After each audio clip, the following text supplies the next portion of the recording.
Hello, everyone. Welcome to this very exciting interview with Katherine Fauvre.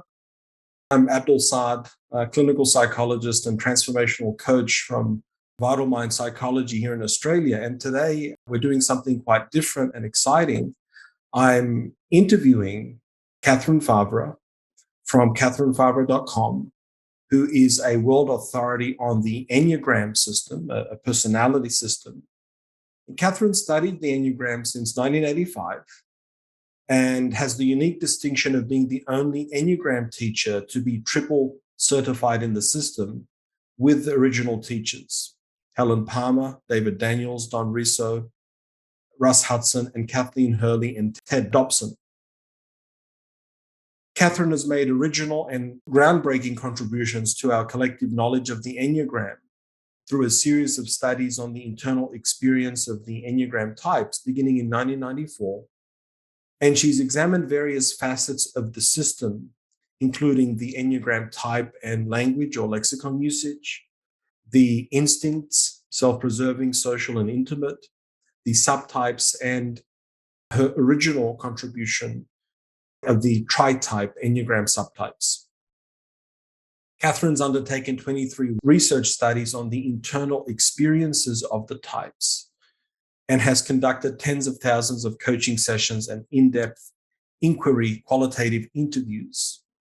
And really to ground the discussion today, and I've got a bit more to go through with my formal introduction here that I'm reading, is this conversation will not be about looking at describing the 9 types, as looking at the Enneagram in terms of the description of what are the 9 types, what are their features.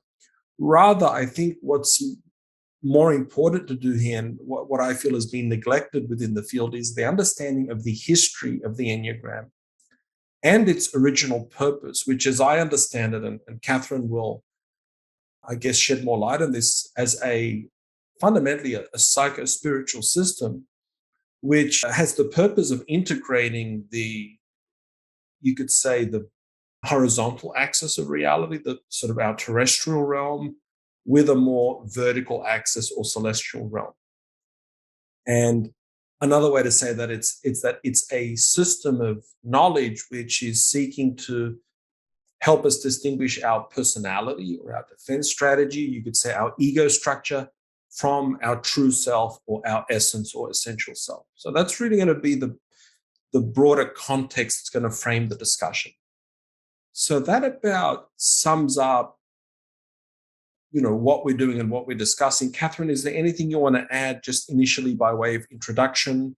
And I will just say, for those of you that are interested in knowing about the Enneagram and undertaking a test, really a groundbreaking test that Katherine has developed through her decades of experience, which is helping a lot of people accurately get their type, because there's another big problem in the Enneagram field of mistyping. And you can do the test at enneagramtritypetest.com, and we will include a link in the video description as well. So Katherine, it's such a pleasure to have this conversation with you. I've known you for 5 years now, and I've been working with you since 2017 in terms of coaching and my own certification track with the Enneagram, and have always been amazed at the breadth and depth of your knowledge. And those of us in the Enneagram field are very aware of your knowledge of the types. And I want to sort of integrate that today with a discussion of the history of the Enneagram, and in that, bringing about these facets of the system which perhaps are more hidden or aren't usually part of the discussion in the public domain. So that's my intention for having the conversation with you today. Thank you for having me, Abdul, because I love sharing what I've learned, so it will help people ascertain their correct type. And in all fairness to people that mistype, it's because all the archetypes of each Enneagram type were not fully understood and fully disseminated.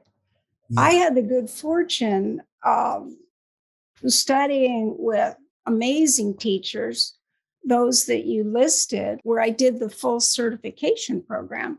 Yeah. But also, I had the opportunity to spend 10 days with Naranjo and give him my research on the subtypes, which was his creation.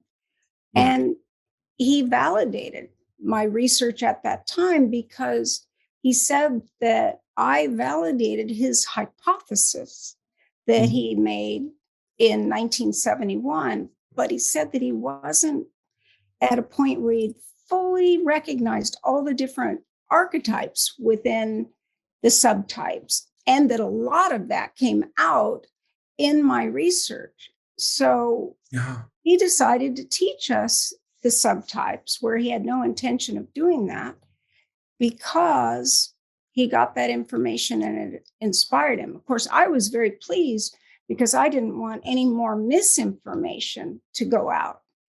But Absolutely. I also have studied many personality typologies, and I Yeah. did so that I could more effectively guide and manage people. So when I was in the corporate world, Yeah. I needed that information because I would have it at times 1,000 people under me in tears, but I needed to be able to make it easier to interview, easier to work with people, and understand why some people would be really distressed over an issue that Mhm. wouldn't faze me. Mhm. Mhm. And I just went after everything I could find. And in Yeah. addition to those 9 people that we already mentioned, I had the opportunity to learn a great deal from those who didn't have certification programs at the time, like Tom Condon and Stephen Walensky and Eli Jackson Bear, many, many teachings, and went to all the conferences. And as people were learning and sharing things, Mhm. I was adding to my knowledge. But I will say that because I had that exposure to Naranjo Yeah. and Ichazo, I filled in more of the gaps Mm. that were disseminated. And the errors happened because Naranjo was teaching the Enneagram in groups he had in Berkeley beginning in 1971. But he became, what would be a fair way to say it? Would you say like disillusioned or? Yeah, he was dissatisfied. And as a show of disapproval, he was Right. a social five. He wouldn't teach in the US anymore when people started plagiarizing Ichazo's work and his work and claiming Right. it as their Right. own and making mistakes. And his disapproval then created almost a 24-year absence. So a lot of what is misunderstood is simply because he was not a constant. And Ichazo did not teach in the public domain other than with people in his school, Mhm. Mhm. the Eureka So, School. so you get a lot of errors in transmission, I guess, which is understandable because the knowledge base is incomplete. But what's amazing is even with that incomplete knowledge base, the system is still so powerful. Yes. So imagine how powerful it is when we fill in those gaps. And that's what amazes me about the Enneagram system is even in a distorted form, it still has power. And I see what you are doing is filling in the gaps and fixing those distortions, which my personal experience has made the system much more impactful for self-transformation. Yes, you have to get your type accurately, Yeah. be able to feel that inner knowing Mm. that enables you to look at all the types differently because Yeah. you've accurately typed, and it just shifts the Jeez. understanding, and what might have been unclear Yeah. becomes really clear and then continues to improve. But if we've mistyped because we're looking at behaviors Yes. and behavior clusters, then we just don't get that dynamic aspect that was intended. And when Yeah. you add the missing archetypes with each Enneagram type, then Yeah. you see an array of expressions of the Yeah. types. Yeah. And then you're also not mistyping because you see what those variables are. Yeah. That it's extraordinary. I know that I'd been teaching for 9 years when I met Claudia Naranjo. I was already certified. I'd already written 2 books. I'd Yes. done many. And that was in 96, right? When you met him, 1996? Right. In April of 1996 in Boulder, Colorado. Uh-huh. Uh-huh. And from there, I was able to, well, I had the desire. Let's just put it this way. I had the desire to want to learn from someone that knew the information directly rather than someone who was trained by someone who's trained by someone. And Katherine, just at this point, for the benefit of the listener, it might be helpful for me to just formally state who these two men are that we've mentioned, Oscar Ichazo and Claudia Naranjo. And then I'll bring you back to what you're telling me about 1996. So Oscar Ichazo was a Bolivian-born philosopher, spiritual teacher, and mystic who is the creator of the Enneagram of personality as we understand it today. And Claudia Naranjo, a Chilean-born psychiatrist, pianist, and lifelong spiritual seeker and teacher, was the creator of the 27 instinctual subtypes.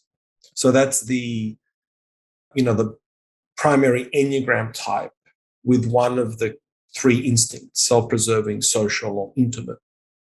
And Naranjo validated, as you said, your work on the instinctual type and subtypes in 1996. So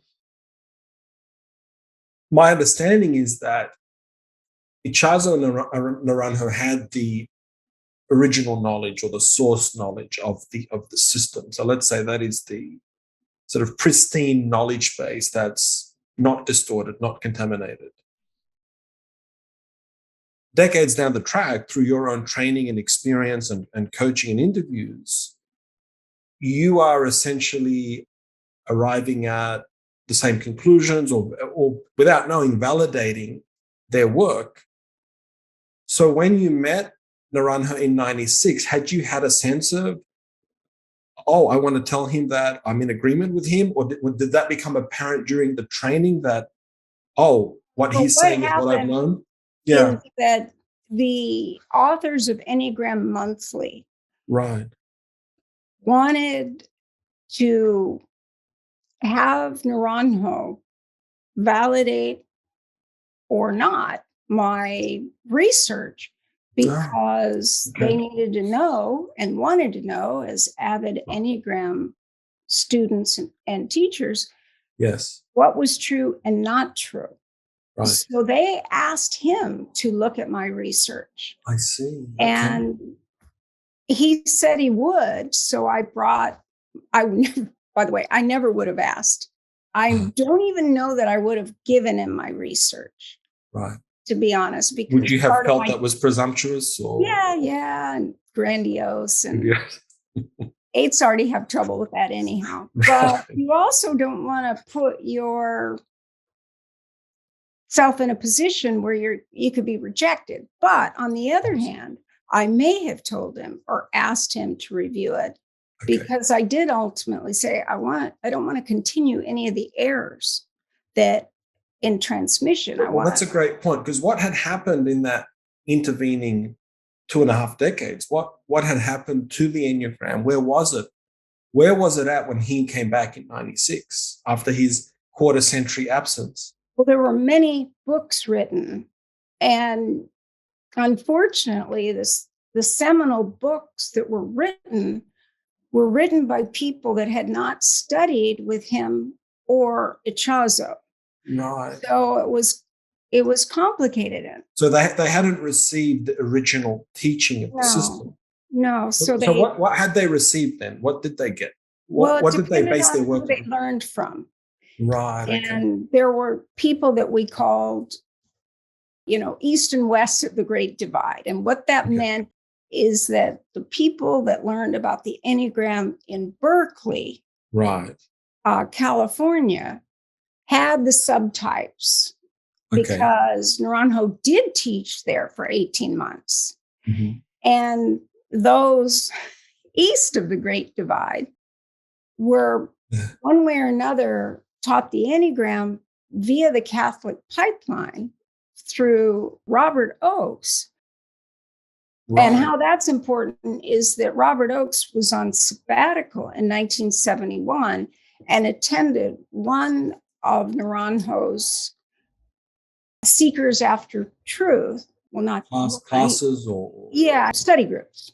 Study groups. Okay. So as a result, Naranjo, being the social five, was very curious to see what would happen with this information on a larger scale, because the social five is very, very focused on wanting to test and understand and find things out. But otherwise, the Enneagram was considered a private, sacred. Yes, I mean, secret teaching, right? It was secret. People assigned a confidentiality agreement because the belief was that it could be misused. And if people didn't fully understand it. And that it's really a testament to its power, right? It's that powerful. Yes. It can be misused. And if people don't understand it, they could use it as a tool to justify their actions or criticize others, which happens with every personality typology. But they just were of the mind that it was the 70s when it was 1970, July 1st of 1970, when Ichazo taught the first intensive that was actually 10 months. Okay. And Naranjo had attended that intensive 5 of the 10 months. So just for some context for the viewer and listener, because we'll come to each of these points. The Enneagram is fundamentally, in its original conception, a psycho-spiritual system. And it's more known today as a psychological typology. And we're not saying that's bad or wrong, but there is a deeper dimension to it. Its modern origin, it's only 50 years old, right? Or 52 years old now. 52 years 52, old. 1970. And that goes back to 2 contemporary men who passed away recently, right? Yes. Naranjo in 2019, Ichazo last year. So Oscar Ichazo and Claudia Naranjo, and they had a teaching relationship. So Naranjo was Ichazo's student. And after a short period of, intensive training in Chile with Ichazo, Naranjo comes to America, to the Bay Area, and establishes the first group where he's teaching. Then there's a falling out, or he becomes dissatisfied because people were not honoring the contract to keep it secret. So he then goes off the scene for 24, 25 years and comes back. Well, that wasn't so much the issue. It was that they were plagiarizing Ichazo's work and his and taking it as their own. But there was one person that did not sign the confidentiality agreement, and that was Kathy Speed, was dating Naranjo at the time. So she, when they broke up, she felt like she could teach it because she hadn't made an agreement to not disseminate the information. But you're saying even before he formally left, there was plagiarism occurring while he was teaching? It was the Seekers After Truth. So that's why he didn't leave. He had a house in Berkeley. But he didn't. He stopped teaching formally. Yes. Right. So then it sounds like, from what you're saying, it took on a life of its own. Yes. For the next quarter century, just based on those nuggets or pearls he'd given. And then. Well, let me go back to the east and west of the divide, because east of the divide, Robert Oakes did not have anything on subtypes, because it was the very beginning of Ichazo's study groups. I should qualify it. It was the beginning of Ichazo. It was called SAT, Seekers After Truth. Right. what's critical about this dissemination through the Catholic pipeline, it did not include anything other than the very beginning concepts that Right. Naranjo was working with. So it went like wildfire through the Yeah. Catholic pipeline, and also anything that a Christian community does, whether Catholic or Christian, they use a lot of the same things. So all those people that learned the Enneagram through Yes. that line, which Don Riso is part of that line. Right. That, I guess you And could call it a tradition. Yeah, that tradition. Mm. yeah, through that tradition Yeah. that began with Robert Oakes, Yeah. also had a misunderstanding of Naranjo's interest in potentially seeing how it might be easier to move one way to one line of connection and Right. more difficult to move to the other. And he discussed this in a study group, but in the same night, he said, wait, it can't work because then it would be dialectic. And his theory was maybe these lines were significant. One would be your neurotic kind of pathology, and the other would be your higher expression. So, due to this one error, there are many, many, many books and teachings that talk about that you move one way in health and another way in unhealth. Right. So you basically integrate or Or disintegrate. what they call, your stress or security point. So if Yeah, you're that's where I was going. Yeah. a two in this inaccurate or distorted teaching, your sort of health or security point is 4 and your stress point is 8. Is that how it would be viewed? Right.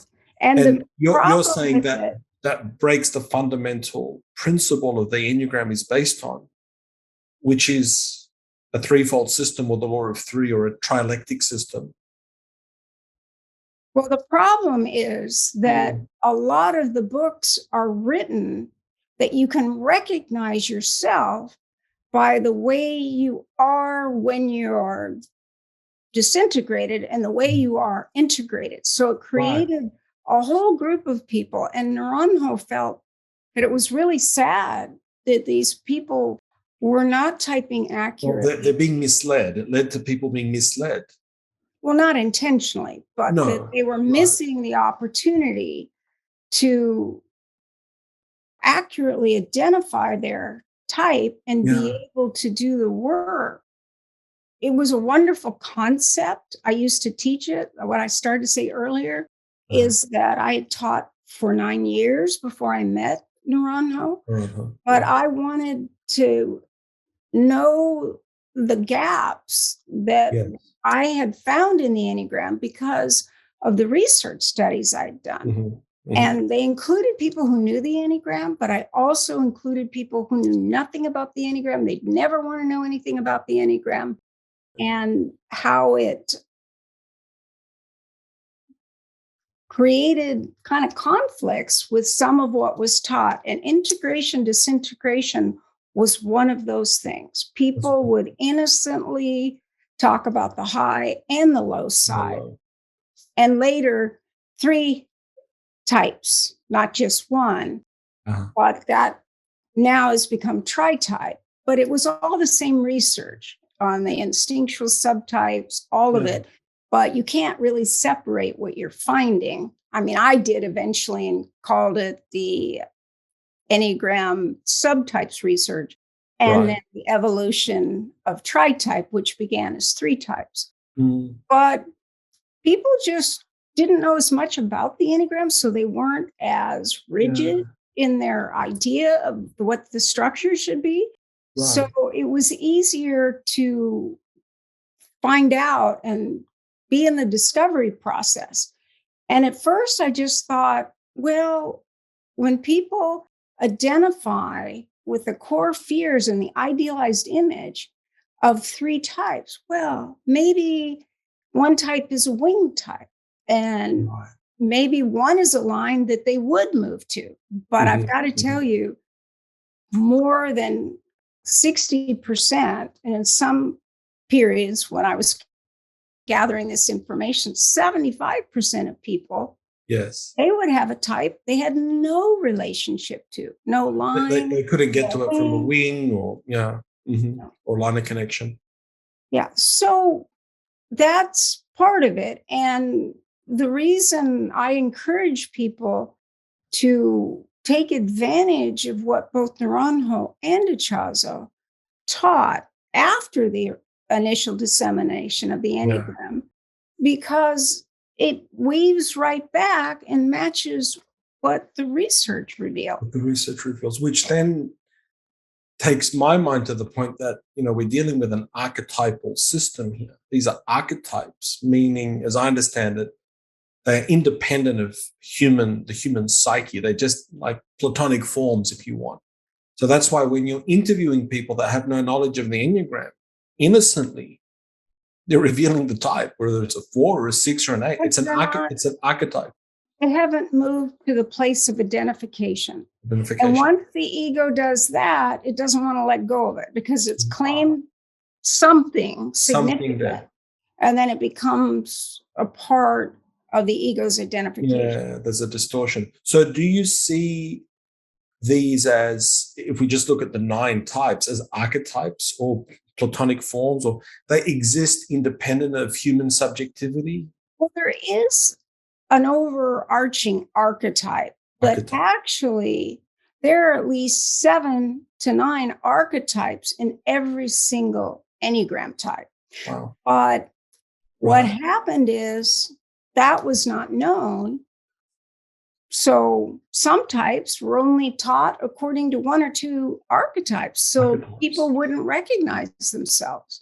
And what people didn't realize is it's not your behaviors. You have to look at the actual defense strategy you use. Right. So the motivation. The why, the motivation. Not what you do, but why you do it. Yeah. And in particular, it's essential to, in many cases, ask others to get a big picture as to how they see you. Now, if it's another person that's only tracking behaviors, then that won't be much help. But if they say, no, I actually saw you this way when we were kids, and that's still true today, you're just more confident or whatever. And people wanted to identify with their behaviors because every other personality typology is based on behavior. So it's a very innocent thing to do as well. Yeah, it is innocent. So, for example, if someone's very creative, they might think, well, I must be a 4. Or if they identify with being assertive or headstrong or willful, then they might type as an 8. Are they sort of some of the and if they simple were errors smart and awkward and introverted and frugal, they would think they were a 5. And if they were successful, working towards success, they were a 3. But what they didn't understand is, like with the 3, it's success through appearances. It doesn't mean you actually are successful, but you have to create you look the part of success so that they feel safe. So all these different structures are just the ego trying to feel safe. Exactly. And of course, on my journey with you, I've discovered that there's one type, I call it the orphan type, that no one wants to be. And what type might that be? Well, it's the 6, because all the types have a defense strategy. Yeah. And the 6's defense strategy is projection. Yes. But a key feature of the 6 is a fear of fear itself. Yeah. So if your defense strategy says you can't be afraid, so you must prepare, you must learn this, you must do that, and the 6 does that, they're unaware that the motivator and driver in their life is fear. Now, they'll know they're potentially in the head center some of the Yes. time. If they're emotional, they'll think they're a 4. Right. But actually, the 6 is the most emotional type, not the 4. The 4 Not the takes 4. on the persona of an emotion, Mhm. but the 6 is having rapidly changing emotions at all times. Yeah. Yeah. And that was lost in the That was lost. dissemination. Mhm. And what do you see as an Enneagram master and as someone that has done, thousands of hours of coaching and teaching? This is not just an academic or theoretical issue. What are the practical implications for people if they continue with these distortions or mistakes, or the Enneagram continues to be disseminated with these errors? How does that actually affect real people rather than, it's an academic issue? Well, we project onto people that if they're angry, they're an 8. If they're sad, they're a 4. Whereas Right. it's far more complex than that. Now, it is Yeah. a simple and effective system that has dimensions that are endless. After 36 years, I'm still fascinated by what I learn. It's never Exactly. ending so far. Exactly. And Mhm. I love Mhm. typologies. But what most people in the Enneagram didn't know before finding it is they weren't someone that had studied micro expressions Right. for many, many years. I've now studied it 46 years. Yeah. And Myers Briggs and body language and Right. faciology and Yes. visual archetypes. Yes. And I could just keep going and research on empathy, many, many Right. research kind of studies that I did long before Yeah. I discovered the Enneagram. And Mhm. the other thing is that when I learned about the Enneagram, the reason we're speaking here today is Yeah. Kathy Spieth, the person I mentioned earlier, Yes. is very dynamic and self-aware Right. 3 that taught the Enneagram in programs Yeah. that were progressive, that were helping people get their PhD in psychology or their master's Right. in psychology. So it was very progressive. And she was part of the group. I mean, and this brings to my mind a point of the importance of working with a master or a teacher. I found energetically makes a difference in understanding a system like the Enneagram. There's only so much you can get from books. So I would look at it, and maybe this is beyond the purely horizontal axis, but the teacher, her being in the presence of Naranjo, transmitted to her a higher level of consciousness Well, the or other something thing, along those lines, being in she the grew original up group. in the Gurdjieff work. So she was See? very aware to begin with. Okay.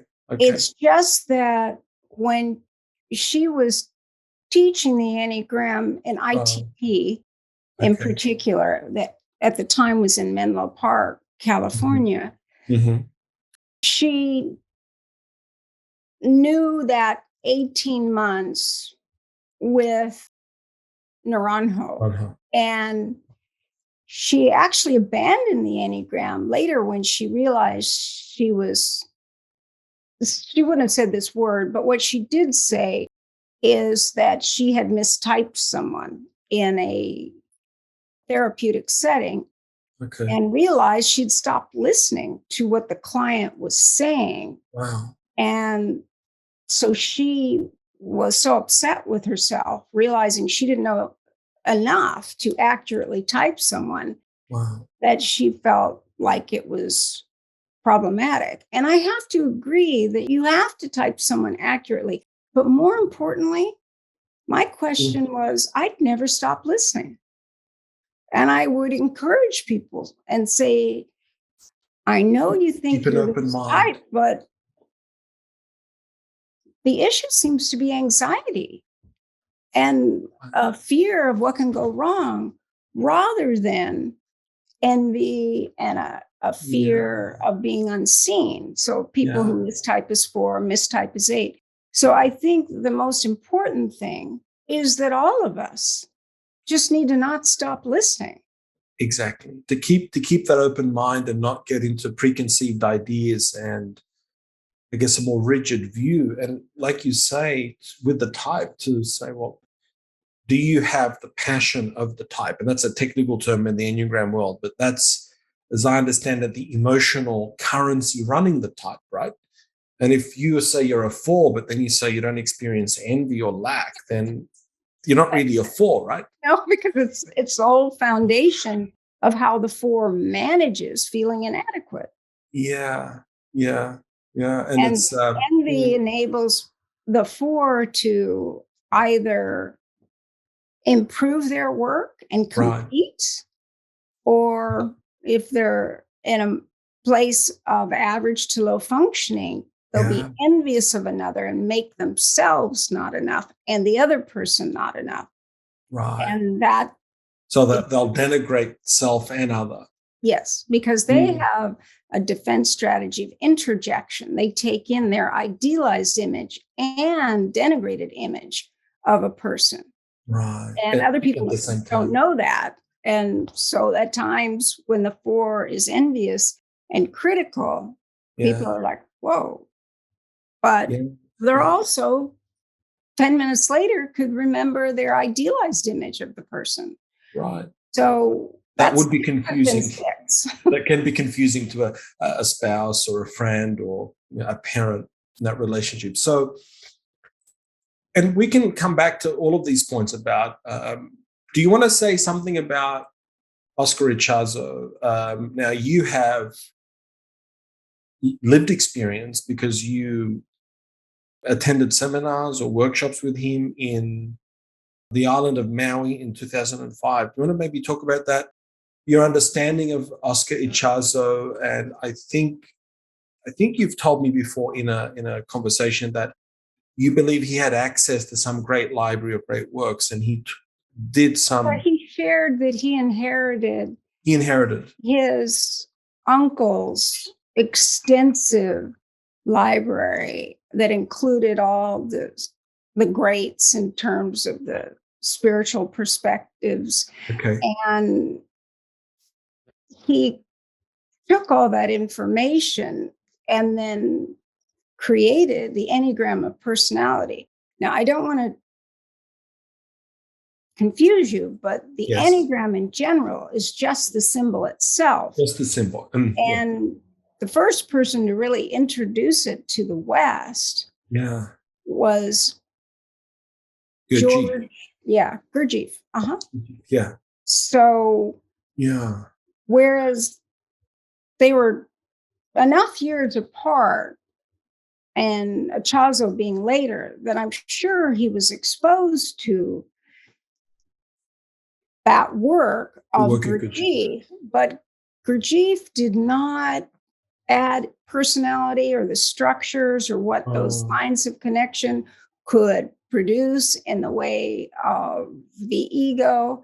right. And It wasn't a psychological system or typology with good G, but it was my understanding. It was understanding the laws of universe or creation, and it was part well, of the a. symbol itself Yeah. is thought to be the symbol that represents motion in the universe because it includes the circle, the law of 1, the One. Yeah. law of 3, and the law of 7. It's so that particular 9-pointed Enneagram Enneagram. Yes. would be why Gurdjieff would choose it, because he was teaching the spiritual perspectives. Now, he did have some chief features, but not for all 9 types. Not for the It's types. not anything like what Ichazo Which brought. other? Yeah. I But think. in the case of Ichazo, he definitely wanted to work with the movement. Mhm, mhm. And I had the good fortune of attending his 5-year anniversary. That's what he called his intensives, because there were Okay. people that had studied with him Yes. and they would meet. He'd be available to others every 5 years. And I happened to be living on Maui. I had Okay. missed the few times prior to that. Right. because I was going to be out of the country or just wasn't possible. But I actually was living there. And I had met Ichazo's key teachers, those who taught his work. Right.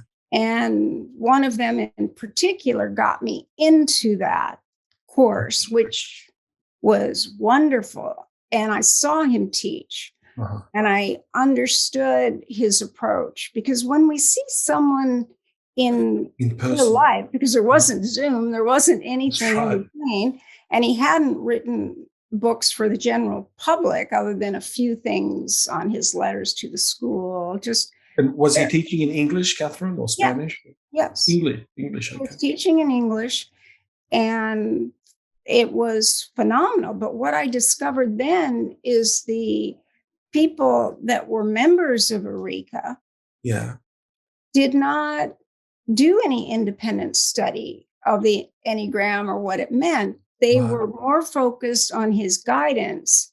He was really a kind of the head of their spiritual school of what they wanted to learn. And so it's a striking difference between those of us now that learn the Enneagram, because we go on to want to learn more, where they waited until it was pertinent.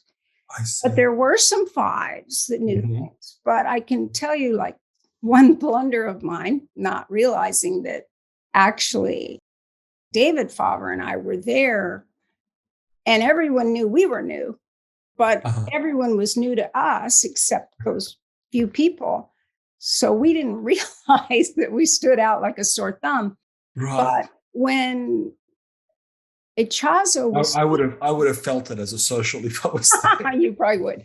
I was more interested in getting the data, the information, and getting a sense of the man behind the work.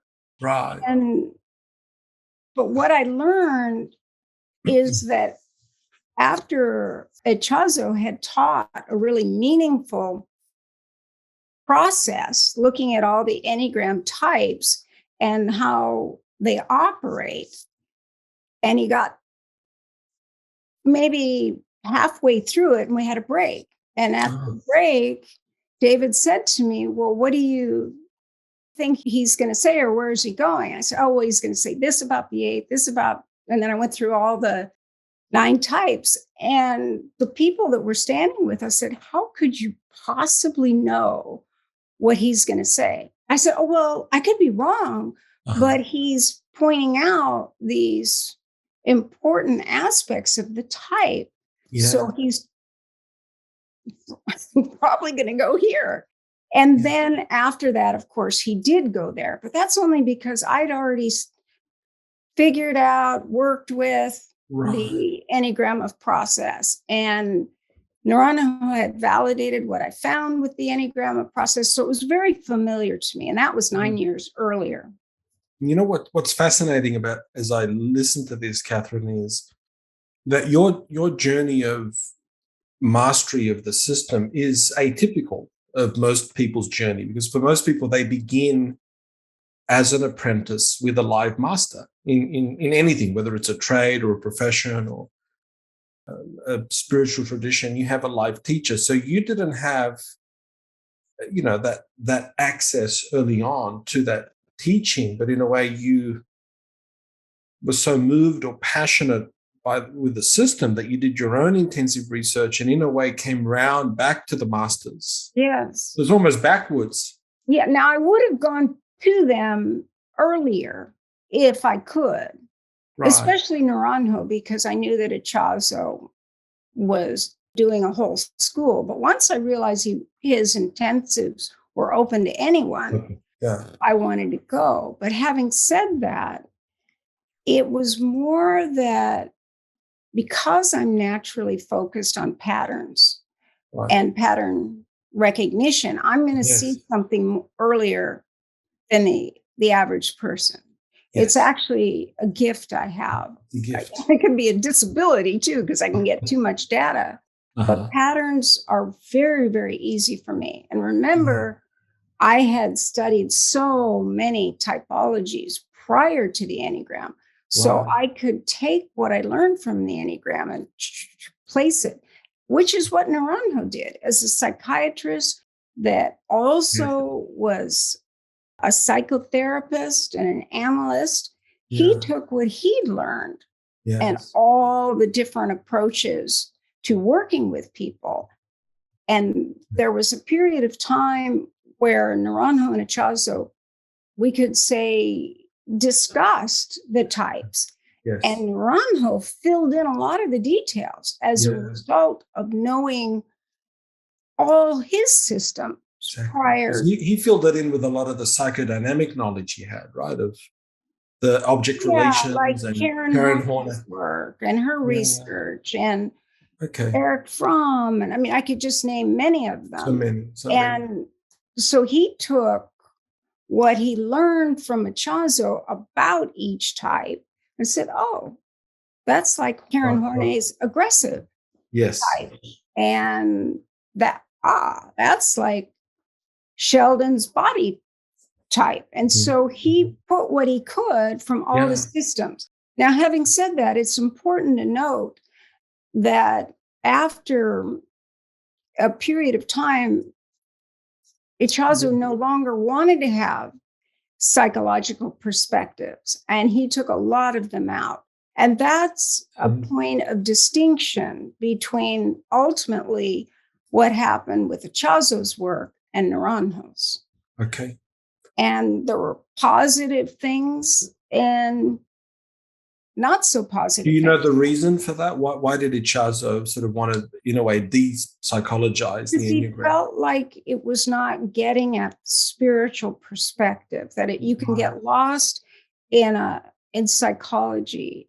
And it really was a spiritual tool that came from the East, but the Enneagram itself was introduced to the West, and that's how we are sitting here today.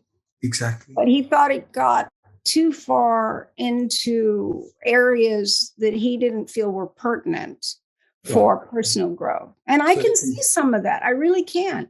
On the other hand, Naranjo made it applicable and easier to understand for people. But if you limit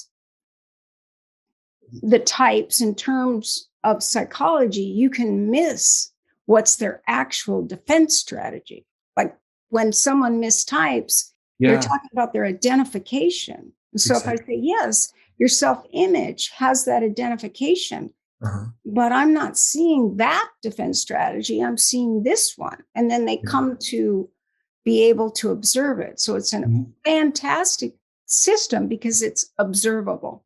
And we need both. We need the psychological and the spiritual. I mean, my experience has been you have to start with the psychological because that's the ego structure that you're wanting to, in a way, relax or have less of a hold on you.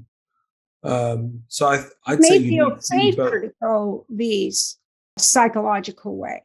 Some people, especially at that time, wanted more spiritual guidance. So they went the way of the spiritual perspective. But eventually they came together. And the way Naranjo taught it was that it was a psycho-spiritual system. So just on that, from personal perspective, someone listening to this, so if we reach a point where we accurately know our type, our lead instinct and our instinctual stacking, our tritype, and we've worked on that for some time, what's beyond that in your experience for someone that wants to go beyond just understanding the mechanics of their defense strategy and their sort of ego structure? Where do you see people going? Where have you taken people in your journey with them longer term? Does it end up in the spiritual? Is it the holy ideas?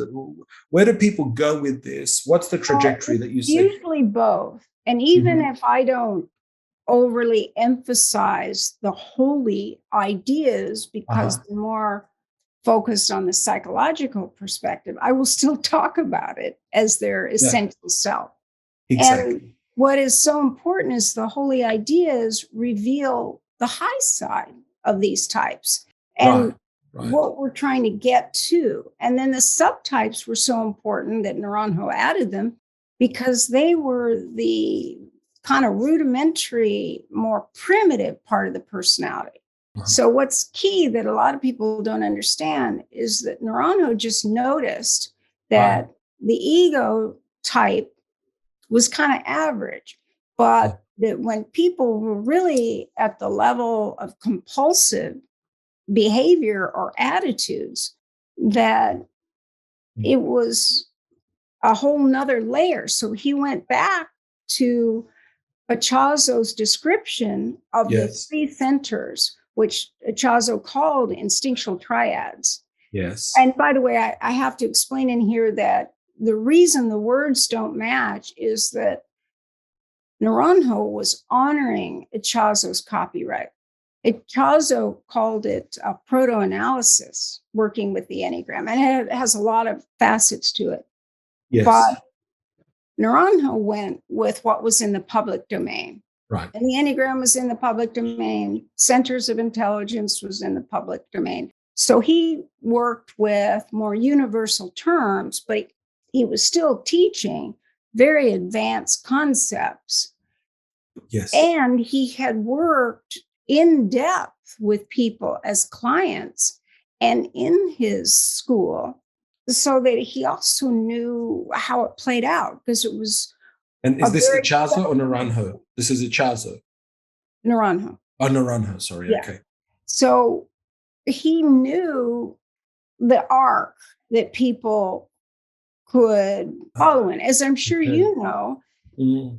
In your work as a clinical psychologist and as a transformational coach, you're going to begin to recognize these patterns. And if you work with people and they continue the work, they understand it this much initially, and then they have a little more compassion. But as you take them deeper into the way it can play out, and the tritype, and all the different ways to look at the Enneagram, that compassion and empathy just grows.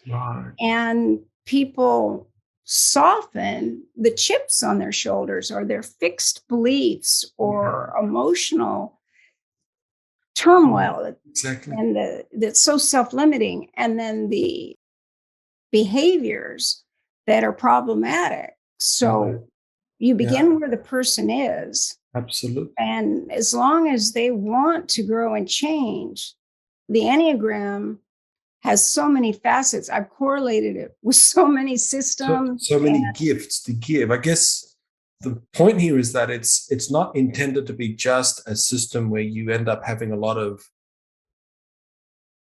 mental cognitive insights about your personality, and that just is intellectually stimulating. That could be one level, but that is not the deeper purpose of the system. No, that's the beginning. That's the beginning. The beginning, without knowing how to use the tool for personal growth, it will stay there. So it'll be more superficial, and the person won't really know how to work with their defense strategy. And that's it can become like a badge of honor as well. A lot of people, it becomes an identity. Yeah. Oh, absolutely. That's why if people have mistyped, it's so hard to help them accurately type, because then they feel like, if I'm not that type, who am I? And it's ego dystonic. It makes people very uncomfortable. Having said that, if they trust you and you can begin to help them see what they say or do or believe, or where their beliefs are fixated, where their convictions are, and where their passionate overreactivity is, then they can begin to let it in, and it's liberating. It's absolutely transformational. That's why I talk about transformation through insight. If you have that, you can change your worldview in one moment. If you have a felt sense, that inner knowing.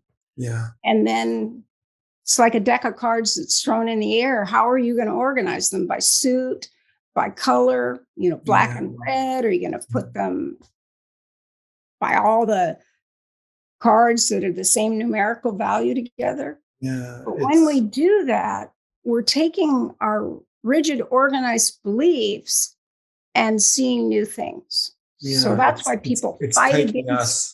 And would you say that that's really breaking through to a higher plane of consciousness? Yes. When that happens, you're accessing something that you couldn't see before, a different dimension. Absolutely. And you're also beginning to understand that people are not trying to hurt you with their defense strategy. They're running their defense strategy to feel safe, just like we are. Exactly. It's such a powerful tool to build compassion for self and others. Yes, more than any typology I've learned. And I love typologies. But Me too. When I found the Enneagram, it became the system that the other systems could be added to, but that the key to the whole... Because like you said, it addresses the motivation. It addresses the why, not just the what or the behavior. I did want to bring in some other threads here that will bring us back to the discussion in terms of the context of the psychospiritual system and also the history.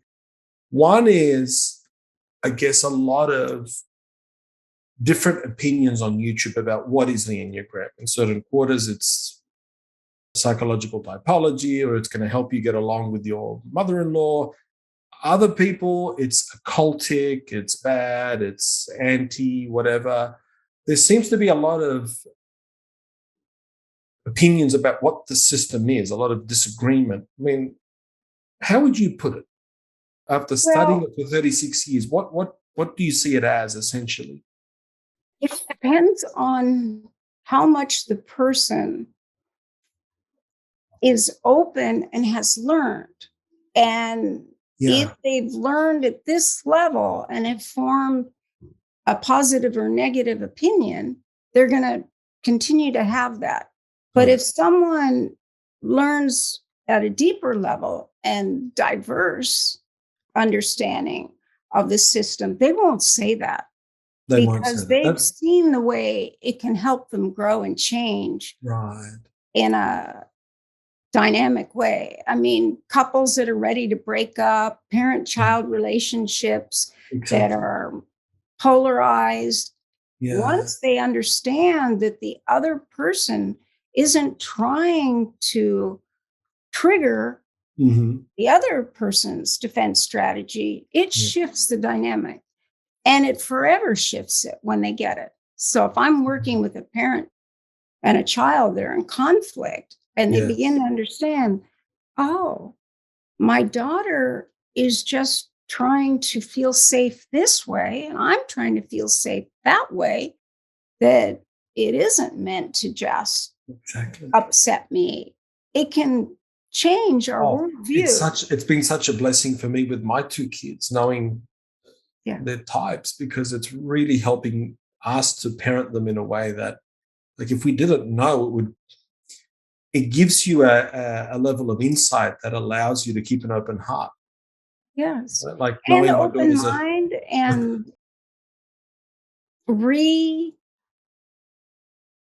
evaluate all the things that we felt were intended to not comply. So it helped us to process it all and metabolize it. It's not stuck. Yeah, because you feel as a parent that you need to teach your child everything that's important. But if you're going about it in a way that is diametrically opposed to way that child's type and defense structure is organized, it doesn't work. And if you just change it, like a really controversial thing is that I have to tell parents that if they do, in fact, have an 8 child, because being an 8, people would send me all their problem children thinking they were 8s. Now, they weren't all 8s. In fact, most of them weren't. Yes. But having said that, I would have to tell them, you can't follow the traditional way that it's suggested that Right. In the, you the should. parenting books or Yes. And so very controversial. But I said, if you're willing, make to deals, because the make, 8 defense strategy is organized around keeping their word. They know uh-huh. who they are by honoring their values and not Yes. moving from Yeah. them. Exactly. So if a Exactly. parent's saying you need to do this because I said so, the 8 is thinking, hey, we're all equal. Why should I do what you say? Because Exactly. we don't have a Exactly. hierarchical system No, that, unlike the 6, which sees everything through a hierarchy and yeah, yes. So if you start deal making and you just drop all the shoulds yeah, and you begin to say, okay, yeah, you win this time, meaning the argument, I win next time. And then the smart parent lets the child win on really unimportant things so right. that when it's an important issue and the parent says, okay, I win this time, first the 8 doesn't want anyone Mhm. to win They don't more want to than break they their win. word. And then the parents are just flabbergasted. Yeah, And you'll see it immediately. It doesn't even take very long. But the yeah, parent has to trust that breaking the power struggle is going to yeah, help them and the 8's relationships with everyone exactly, exactly. the And rest that of their lives. is so liberating because you're now, dealing with your child with an open heart, with such, I mean, the open heart coming from the higher mind, right? The Yes. the higher mind that allows you to understand things with such a level of precision and truth that it opens the heart. Right. I had 2 children, and my eldest was 9 years old when I learned about the Enneagram. Yeah. And when he was little, I'd say, wait, you're still scared? I thought we worked on that because I didn't Uh-huh. really understand the way the 6 motivated Right. themselves through fear, that it got Mhm. them going, it got them Yeah. getting prepared and what have you. Right. But like I wasn't angry that he was afraid. I thought maybe I hadn't taught him something important. Right. It was a bit confusing. Whereas my younger son Mhm. was an 8, my elder son, a 6. Uh-huh. So with my younger son, I would just could do the deal making and all that and it worked. When I did it with my 6, Yeah. it was, what deal? I don't know how to make a deal. It was like, it was Exactly. okay, Exactly. that's So not going to work. And then I try other things. But my son, who grew up with the Enneagram, who's yeah. a therapist and Yes. has used the Enneagram his entire life, Yeah. just is more resilient than I was Yeah. because he understood it was part of his makeup and Yes. what he should do when he'd feel fixated and he'd get definite. Yeah. Whereas if I was another Enneagram type, I would try to break his definite perspective Yes. Try and break his will essentially or for his own intervene in benefit. Yeah. his own benefit. But it's not a benefit to an 8. It makes them more resistant More resistant. and they won't listen to you. And the other Yeah. thing is, I'm very familiar with age appropriateness, what we're capable of learning at a certain age. Yes. And it So really important. helps people understand that their fixed beliefs were made a lot of times when they were 5, 6, Yeah. 7. Really young. And when you tell them that that was appropriate at 5, but now they're 40 Yeah. and they can count It's on not gonna. themselves and Mhm. trust themselves, and that will help them grow Yeah. and change. I did want to make some time to talk about Tritype and maybe some of the questions that arise in the public domain about Tritype. But just before that, on the point you're making, would you say that the Enneagram at the deepest level helps us see the fundamental innocence within the human condition, Yes, right? yes. Rather than the pathology. Yeah, more than any other typology. Now, there's some people, Uh-huh. Naranjo was one of them, that only wrote about the pathology because he Yeah. thought, well, Yeah. that's what people need to learn. But like, yes. I asked him, I said, well, you only What's see going the on? types in a really kind of negative way. And he goes, well, why would I write about the positive way? That wouldn't be a problem for them. I said, okay, got it. Yes. But he did teach it. And that was a tremendous benefit for me that he did, in fact, do that. So I knew what he was intending and why he had such a negative, what could be viewed as a negative description. A lot of people read that and they put his book down. It can be very confronting for people, right? It's sort of heavy. But I think it's important because it helps us understand there's a spectrum. You know, if you're any type, you can be narcissistic, you can be, do very hurtful things to self and others, and, distort reality. We're fixing on one slice of reality to the exclusion of others.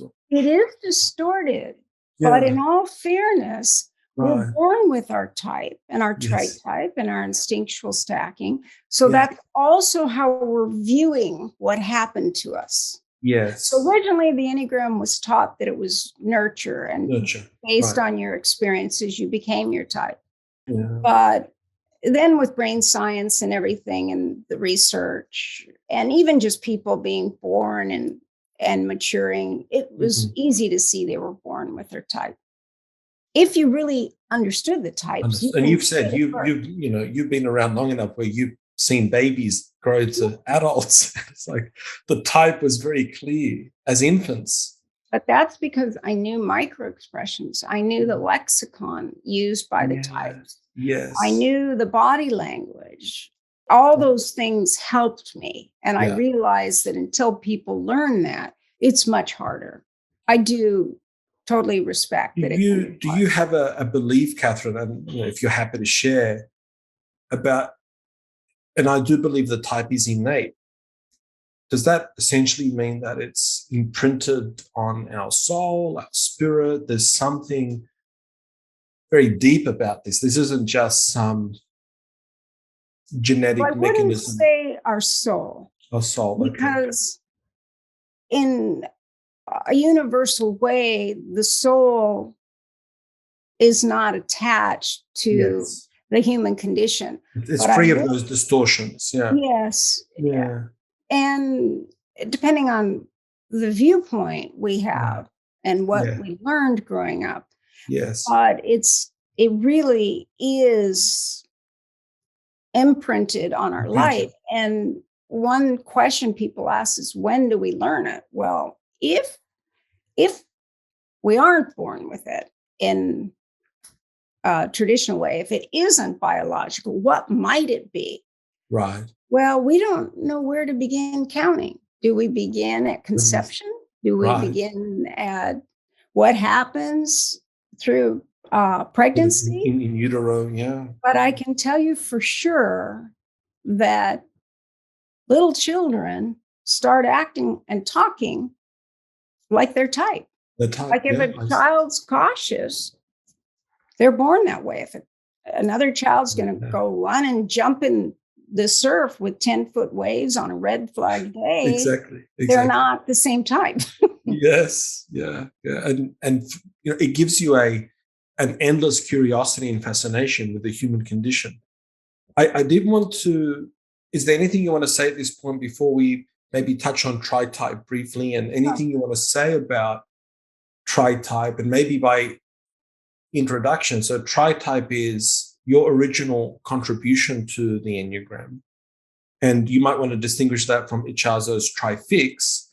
But I have noticed as an Enneagram, I guess, student and enthusiast, some controversy in the public domain about tritype, and do we need it, or is it confusing us? And I personally found tritype to be actually essential at many levels. One level is it's essential at correcting errors in mistyping, right? I mean, and working with things you can't explain. That your ego is doing, and you might know your type. You may have even accurately typed, but then you can't explain your emotional reaction that doesn't match your type.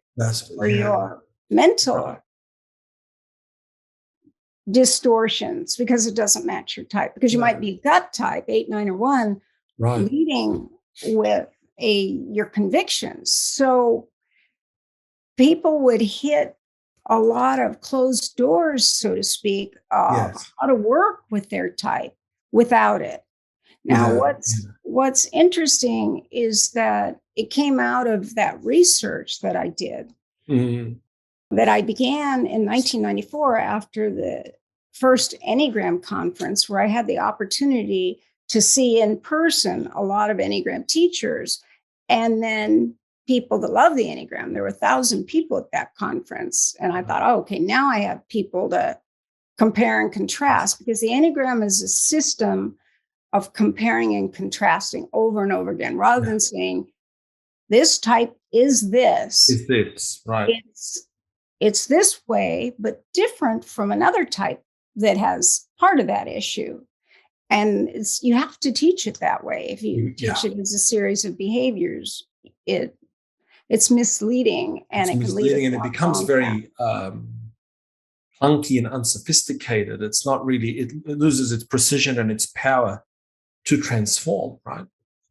So once I met mass quantities of people that had been studying the Enneagram for a long time and from different schools of thought, I could do research and compare and contrast how they would answer this questionnaire that I actually developed when I was a manager, very young, earlier in my career, because I was a manager. Which is part of the test at the link. That'll be the beginning of the test when you answer those questions. Yes, it's called the Enne style questionnaire, but really I called it something else before. I used it to ascertain how someone viewed their world, how they would describe themselves to a total stranger. And with that information, I could learn immediately if they were suited for a particular position.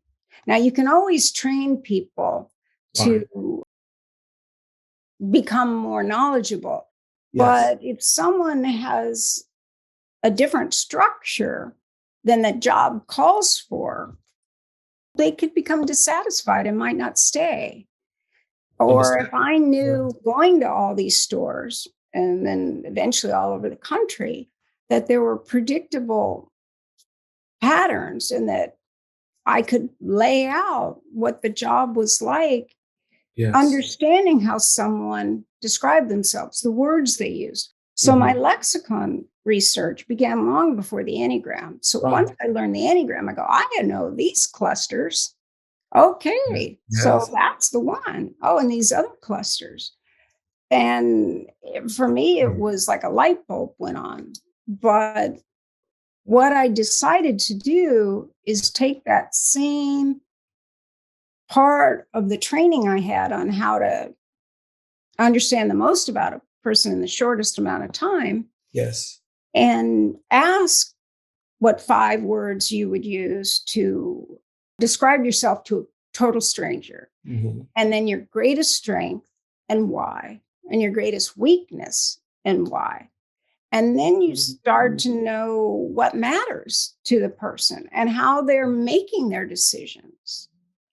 And it's pretty significant. And as you say, the power in that is they're not selecting from predetermined choices. They have to come up with it on the spot. Right. And on their own, from their own. Yeah. And it's very different than am I this or am I this? Well, so then you came to see that we actually don't have, and this is where people get awfully confused. And I think some of them maybe reject or develop a prejudicial belief about Tritype because it just doesn't fit. Oh, well, let's say they didn't learn the inner dimensions of the types. They don't know about the law of 3. They don't know about the law of 7 or the circle and how they relate. Then they're just going to take the word of the person that taught to them. And if they're on this new level or shallow level of the Enneagram, they're going to feel like, oh, it'll confuse me. But I actually found it's the other way around. That if you begin with having people consider a type in each center 2, 3, and 4, the heart center, 5, 6, and 7, the head center, and 8, 9, and 1, the gut center, it's easier for the ego. If the ego has to choose one type out of 9, it's hesitant. Hard. But when you break it down, they'll usually get at least 2 out of the 3 types. Right. And so essentially with Tritype, we have 3 types. We have one lead type, and that's like the chief executive running the show in one particular center, head, heart, or gut. But we have a type in each center.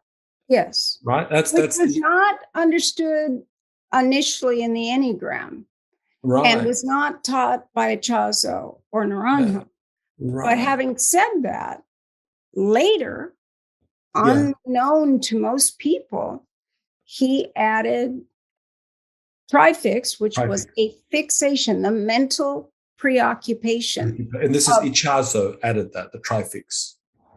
Yeah, the mental preoccupation of each Enneagram type. But that was unknown by most people, and certainly I didn't know about it. But when I did my research, I found, because of the other typologies I knew, that people were identifying the core fears of 3 types. 3 types. Not just one. Yeah. And as I mentioned earlier, there was such a high percentage of people where there wasn't a wing or a line of connection that I just started gathering that data. And what I found is that when working with a client, if I had them recognize the 3 types, meaning the 3 sets of core fears that they had, their results working with a problem or an issue dramatically improved. Right. And I asked everyone I knew, have you noticed this? Have you seen this? And people just said, oh, Katherine, you like to do all that research. I'm not doing that. I just work with what I was taught. But I went to everybody. And at the time I did that, it wasn't happening. You joined a belief. You were. And in a way, what you're describing about what you did confirms your Tritype, right? It's the iconoclast. The 874, we're going to want to know for ourselves. Right. Not just what we learned. And I couldn't negate what the study participants were saying. Because they didn't know what they were supposed to say. Yeah. And then with Tritype, in a way, would you say if we have someone of the similar Tritype, we may be closer to them, even though we don't have the same lead type? It's that important. That was really critical. And the reason for that is if there's someone that uses the same Enneagram type as their heart type, same Enneagram type as their head type, and same Enneagram type of their gut type, in any order, you have a natural affinity for one another. That's right. You've got the same worldview, essentially, the same way of solving problems, looking at things. Yeah, it doesn't create a need for translation. Yes, exactly. Like you and I are opposites, are tritypes. Right.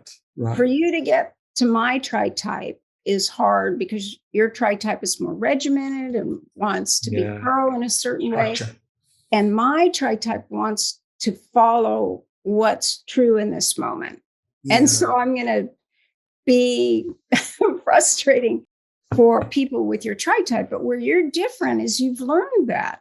And I've learned that your tritype would judge me when I was a child in school and when I worked for people. And the viewpoint was, wait, you're not structured. You are, and it seems like you are not cooperating. And I think, what? I wouldn't do it this way if I was in charge. So the mere fact that I'm doing it your way means I'm cooperating. Exactly. But we're meant to have that specific worldview because it's a biological imperative, and every society needs diversity and people that are going to naturally track different aspects of. There's a function for each of these archetypes. They're not arbitrary. They're not No, random. which is Yeah. why if I'm working with a team that doesn't have a particular center, so it's minus the heart center, but they're in charge of making a decision that's supposed to affect everyone. Right. And they're missing one of the instinctual types, self-pres, social, or intimate. Right. And they're missing a center. It's going to not work for a whole segment of a business. Yeah. But once you teach the team the Enneagram and what they need to add in and check out before they come to a final decision, then it changes the success of whatever the team is attempting to create for the company. And improving the outcome. So as we begin to wrap up, final thoughts, and where do you see the Enneagram going for future generations? There's so much now on Instagram and TikTok and YouTube and little sort of sound bites. And what do you see for the future generation and the transmission? Just any thoughts about where you see it heading, or will we maintain this sort of connection to that pristine body of knowledge where people can actually use the system to transform? Or do you see it as a bit of a losing battle because there's just so much out there in the marketplace? Just any thoughts? There's always both with any system. Yes. And just like Jung was a part of Freud's work, and then Jung saw things that were different, and Karen Horney saw things were different. And so there are people today that still look at these differences and choose the one they agree with, or there can be people that studied with all of them, like Naranjo, and saw a purpose for each perspective. And so I think as what happens with any system is there'll be the kind of bastardization and oversimplification of a system that will always exist. That'll always exist. Someone that truly wants to create change in their life and feel more at ease and have empathy and compassion for other people and be able to be the person they want to be. They will pursue it, and they will find the teachers that are looking at this system in a more complete, multidimensional way, because the outcome is so improved and so dynamic when you do begin to understand. And it doesn't take a lot to get that first understanding, that first insight, and then it builds. And that's very heartening what you've shared in a way that for those who will seek it, it's always going to be there. There's always going to be, in a way, you could say, the grace of the original teachers, and I guess the divine providence that we live in an age where we have access to this knowledge. It would have been unthinkable a century ago, 500 years ago. So clearly it's part of a larger divine plan. And I'm heartened by what you've said, that those who seek it with sincerity will find it. And that's why therapists and transformational coaches and spiritual advisors, they're going to understand the need to go deeper for the most part, because they want to help their client or person they're guiding to feel more confident in life and to have more compassion for themselves and others.